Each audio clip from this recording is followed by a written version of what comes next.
Pada video kali ini, kita akan membahas tentang bagaimana penggunaan bahasa baku di media sosial.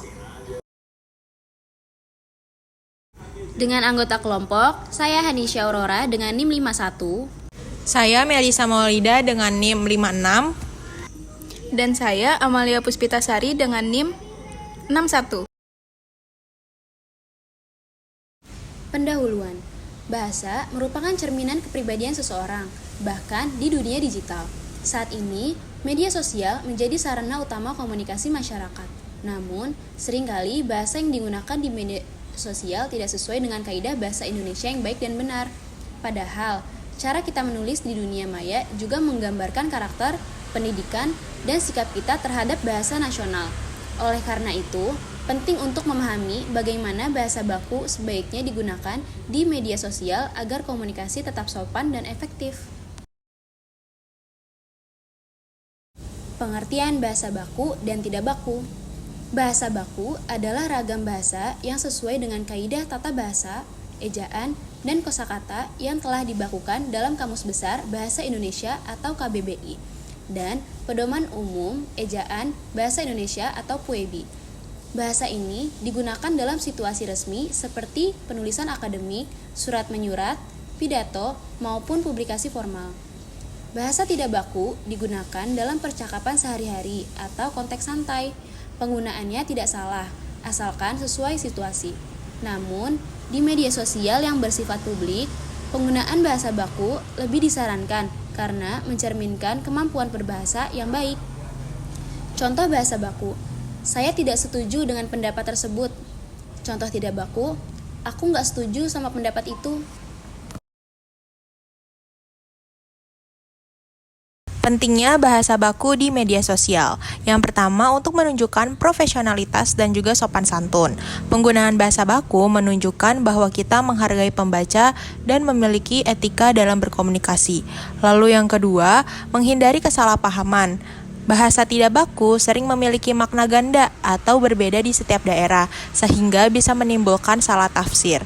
Yang ketiga, menumbuhkan budaya literasi digital yang baik. Dengan berbahasa baku, pengguna media sosial ikut menjaga mutu bahasa Indonesia di ruang digital. Dan yang terakhir, untuk meningkatkan kredibilitas diri. Unggahan yang menggunakan bahasa baku lebih dipercaya dan terlihat intelektual. Selanjutnya, dampak penggunaan bahasa tidak baku di media sosial. Yang pertama, menimbulkan salah paham. Contohnya, penggunaan kata sangar yang di beberapa daerah berarti artinya keren, tapi di daerah lain berarti menakutkan. Yang kedua, membuat kesan tidak sopan atau tidak profesional. Saat berkomentar di unggahan resmi atau diskusi publik, bahasa yang terlalu santai bisa dianggap tidak menghormati orang lain.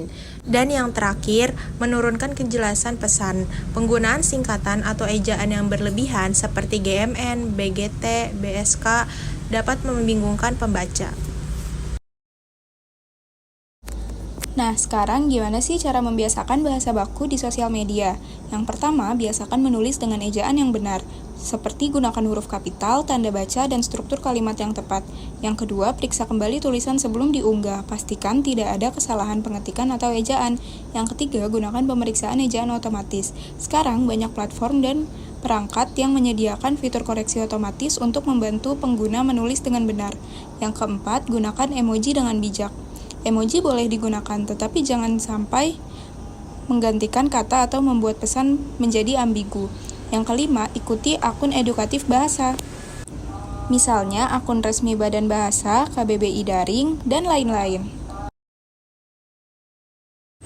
Kesimpulannya, bahasa baku bukan hanya milik dunia akademik atau surat resmi, tetapi juga penting di ruang digital seperti media sosial. Cara kita menulis mencerminkan kepribadian dan kecerdasan berbahasa. Dengan membiasakan penggunaan bahasa baku, kita ikut menjaga martabat bahasa Indonesia sekaligus membangun citra diri yang positif di dunia maya. Sekian presentasi dari kami, kurang lebihnya mohon maaf. Terima kasih.